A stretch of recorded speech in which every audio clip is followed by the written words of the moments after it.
welcome to the first look corner. Today I'm going to be talking about my OC storyline, Vengeful Souls. After doing the poll earlier, the majority of who voted chose this one, so I'll start it. This is the first story I've ever made, and it's changed a lot from its original story, and it will probably change in the future. The majority of this is going to be world building and characters, but there will be a little lore. My story is broken up into two parts, one being the past and another being the present and the future.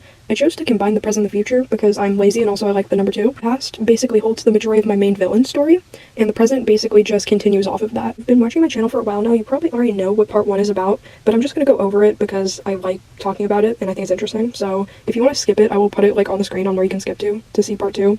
Talking about each character, I'm going to put up their ref sheets, and I'm just going to say this now, they're probably going to change, but this is just to give you an idea on what each character looks like.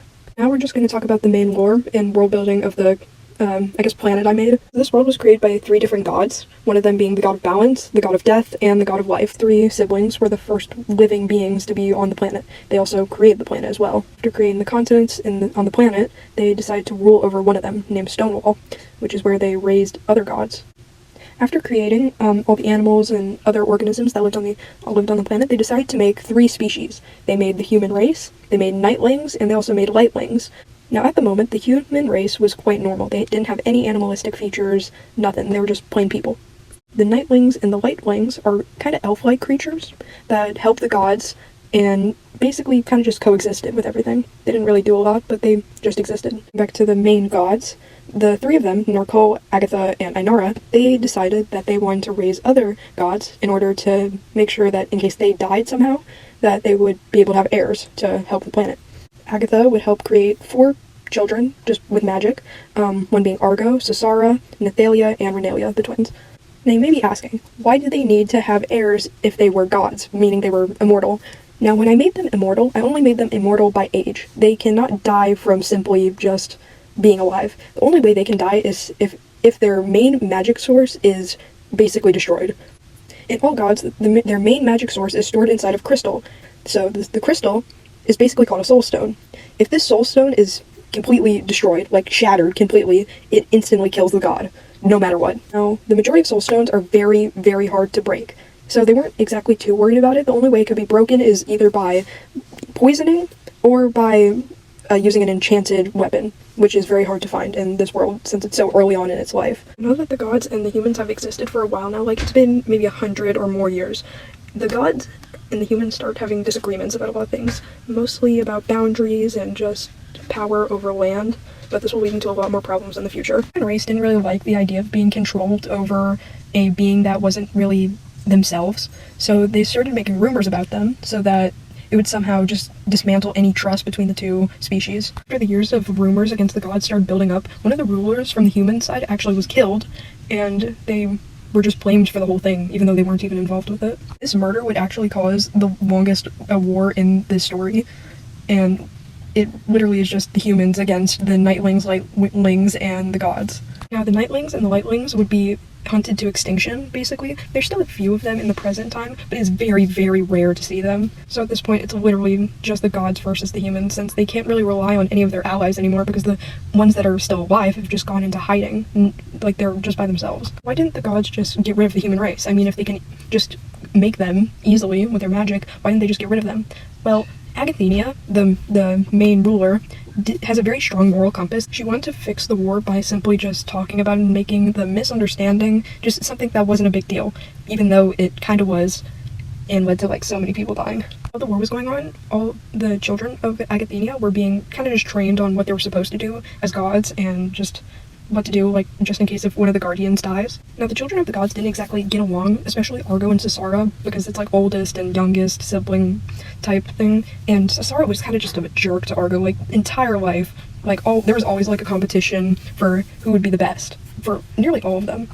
Even though Sasara was the oldest, Argo was the one that was destined to take the throne, because she had the most magical capabilities. Even though she wasn't actually good at magic, she actually really sucked at it.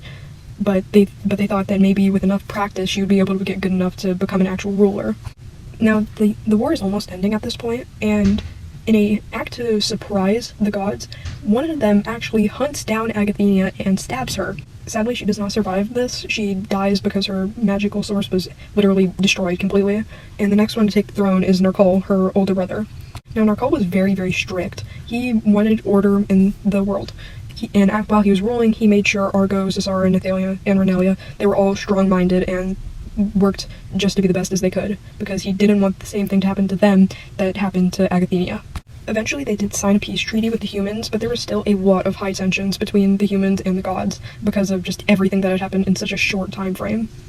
And with the building stress, Narkal was just overwhelmed with like a lot of things. He had to take care of his own kingdom, he had to take care of Cesara, Argo, and the other children. He had to make sure his sister was okay for taking over his job and her own job as gods. It was just so much for him. And it eventually got to the point where he literally couldn't do it anymore, and he actually made a brew of hemlock poisoning and drank it, which killed him in about a week. Now, he didn't just do this because he was so overwhelmed with like all the duties that his sister used to do, but it was also because he realized that he wouldn't be able to do his job as a god to take souls to an afterlife without being in the afterlife itself. There only being one guardian left, Ainara was forced to take the role of being a ruler. Now, the children were already like teenagers now, and like teenagers god-wise, but they were still learning about how to be a god. They didn't really understand how it worked yet. So Ainara also had a very big moral compass, and she wanted to be able to create more peace with the humans because there was already high tension. So she decided to go around to the other continents where the humans lived to maybe like just clear things up about everything and hopefully rebuild a connection between the species. Now, this would turn out very badly for her, and she would be kidnapped on one of her trips and be tortured to death. The humans didn't really understand how the gods worked, like physically, just through their anatomy, so they literally tried everything to get rid of Ainara. Like bullets, poisoning, like anything. The only thing that really worked was actually just shooting her in the forehead at least 17 times, because that's where her soul stone was therein. It somehow pierced through. The guardians are all gone, and there's literally only the children of Agathenia now, and they're still pretty young in their god years for them to actually be ruling. So Cesara takes it upon herself to become the new ruler. Since she was the eldest, she actually was the strongest in her magical capabilities, and she was very strict in what she wanted. She didn't like the humans at all. She absolutely despised them. So Cesara's strictness actually really helped the kingdom, and actually the humans and the gods actually started getting along now that they had decent boundaries. They didn't really mess with each other that much. As much as Cesara hated them, she didn't want another war to start. She just wanted to be left alone. That's kind of just the whole thing she needed. So a bit of a time skip now. Argo and Cesara still don't get along, like, at all. It's actually gone a lot worse, because Argo believes that they should unite the kingdoms of the humans and the gods, that there isn't really a ruling factor, because the gods still rule over the humans, and she didn't really like the power imbalance. She thought it would be more important if they united the kingdoms. Cesara believed that the humans were the scum of the earth, and so she completely hated the idea of combining the two nations. So instantly, Cesara said no, and Argo was really confused, because she was like, well, it would lead to less, causes of more war in the future. And so Cesara literally tears out Argo's eyes for speaking like this to her, because she sees it as treason against the nation. Luckily, Nathalia was able to see this, and she stopped Cesara before anything got really bad, even though it already really was, and Argo was able to heal, but it left, deep scars on her eyes. So Cesara and Argo don't really talk to each other much, except for, during training, and during just meetings and stuff. But they just haven't talked to each other because the whole accident and just their disagreements on morals and other things. Now, all the gods are around 20-ish years old at this point. It's in god years, and so now they're allowed to kind of go anywhere they want without needing too much permission. So Argo kind of just goes into the forest that's close to their castle and kind of just hangs out there, and she will sometimes visit the village that's nearby that's called Willowbeth. Now, this is where Argo meets Dusk and they become friends. So I'm going to stop for lore for a second and just talk about that. Argo and Dusk aren't going to be in a romantic relationship because I just chose not to make them romantic. They were going to be, but I just didn't like it. So yeah, they're only platonic best friends, but if you do want to ship them, that's completely okay. I don't really care that much. Just don't do weird stuff with their characters. So Dusk owns a library in this village, and Argo wants to learn more about the humans, so of course she goes to the library, and that's how they really meet each other. They start talking, and after a while they just become really good friends, and after that, that's kind of just really it. They kind of just hang out with each other and just talk about their interests. And eventually Dusk does find out that Argo is a god, but he doesn't really care. He just thinks it's really interesting. So about 5 years later, Argo gets really injured during one of her training practices, of course, by Cesara, and has to stay in the castle for 2 weeks around that time, and just to heal and stuff. And Dusk notices this and gets worried, because Argo isn't the one to just go unnoticed, about everything. So he goes to the castle, of course, because he's like, oh yeah, they'll be really nice. They're not. Kind of just sneaking around in Argo's room. Cesara finds him, and just takes him away to the dungeon, and Argo is like heavily questioned about it, and Argo tries to convince Cesara that he's not a threat and that he's just like a good friend of theirs. Cesara doesn't believe this at all, and like is like, well, you either choose the human race or you choose the family that's been helping you this entire time, which of course Argo is kind of forced to choose her family. So Cesara gives Argo two options. Argo either has to kill Dusk themselves, or Cesara kills Dusk and also kills Argo too as a punishment for treason against the nation. Athalia tried to step in and stop the whole thing from happening, but she was pushed out, and just Cesara threatened to kill her as well, because Cesara at this point was losing it and severely needed like help, but like just no one could get through her, and so literally Argo had to choose between her family and her best friend. So eventually she did kill Dusk. In one of the endings that I named Accident, instead of Dusk dying, Argo is the one that gets killed by trying to spare him, and Cesara literally just kills her as punishment, and Dusk just gets away. But I wasn't going to add a lot to that part of the story. After Dusk was killed, Argo kind of just went through a really bad depression phase where she wouldn't leave her room at all, she wouldn't talk to anyone, she would barely try to eat any food, even if they didn't really need to have food. It was kind of a way to make them feel more normal, but she just refused to do any of it. And eventually, while going through her mother's library, she found a spell for resurrection. Now, resurrection is one of the hardest spells to do and get it right, considering how weird the afterlife is. So if you mess it up, there's a high chance that it will go very badly for you. That's kind of what happened. When Argo was doing the spell, they accidentally messed up, and it really damaged them to the point where they got corrupted. So going back to like Agathenia's death, before she died, she made two last spells with the remaining magic she had. One of them was to make the humans into half humanoid, half animal-like as a punishment for killing one of the strongest gods. Now, the other curse was called corruption. This was made by Agathenia to make sure that there were no other gods who tried to take too much magic and cause chaos with it. Now, once a person has corruption, their whole personality switches, and in some cases, like Argo's, it splits the brain into two personalities, one being a more logical side and the other one being a very emotional, unstable side. Now, there are also other symptoms, like not being able to eat human food, sometimes cannibalism, not being able to use certain types of magic, very large, intrusive thoughts, and just like anything to make a person go completely insane, because that was the entire point of the curse. It was to make the person feel punished for taking too much and being greedy. Corruption doesn't instantly attack the person's soulstone. As for Argo, it took several years for it to fully just ruin them. A few more years after, and Cesara has an heir. She creates another younger god named Flare, and Flare is just like a little kid. He doesn't know what he's doing. He kind of just wants to become his mother. Since Cesara was busy with taking care of the kingdom, Argo was in charge of taking care of Flare for the majority of the time, because Nathalia and Renalia also had jobs to do. And so Argo was the one who taught him magic and just how to use it correctly. So now Flare is like 8 years old, and it's his birthday. So him and Argo just go out into the forest and like hang out. And Argo's corruption has been not that bad, but it had a really bad spike, and it led her to leading him out into the deeper part of the forest and killing him as revenge for having to kill Dusk. So Argo tells Cesara that Flare had run away, even though he was literally still in the woods, and Argo sent out like search parties and stuff, and one day, like maybe 2 or 3 weeks after, they found his dead body. All the evidence would point to Argo being the one that killed him, and Argo and Cesara got in a really big fight. And eventually Argo was detained, and she was put to trial. Cesara, Nathalia, and Renalia all agreed that Argo was a risk to the human population and the gods, so they decided to trap her in one of the crystals that they had underground so that she wouldn't be able to hurt any more people. So Cesara and the twins both agreed that it was best for them to also not be on Earth, because they were all in danger of either the humans or being corrupted by making a mistake, and so they decided it was best for them to just not live in the human realm anymore.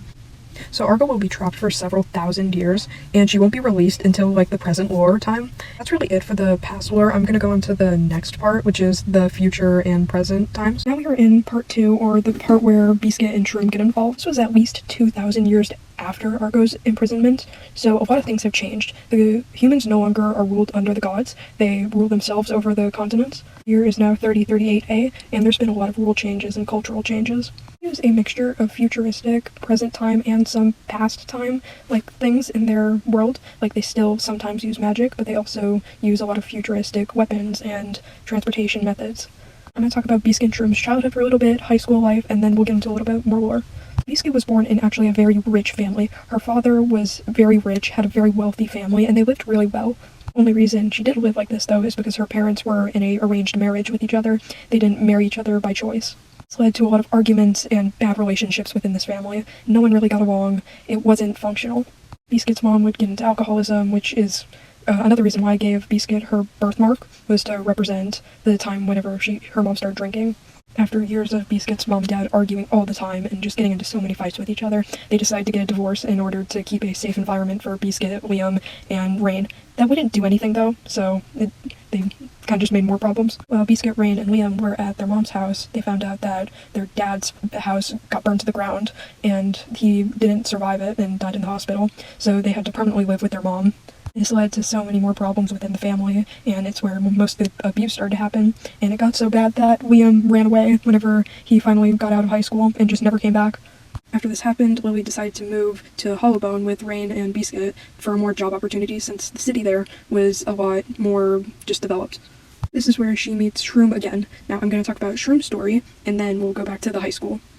Shroom lived in a middle-class home in the same area Biscuit was in. They actually were childhood friends and played in the forest that was nearby. Shroom's mom wasn't very financially stable. She didn't have a proper education and couldn't get many jobs that would give her enough money to take care of Shroom.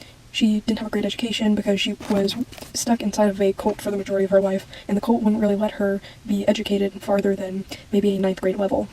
After she had Shroom, she was able to get away from the dangerous situation she was in, but she was basically stranded and couldn't really do a lot at the time. So when Shroom was about 8 years old, they got evicted from their house, and Shroom's uncle, Shard, had contacted them and said, if you want Shroom to have a better life, she can come live with us. The only other option was to literally just to live on the streets, and she didn't want to put Shroom through that, so she eventually let her go and live with her uncle and father.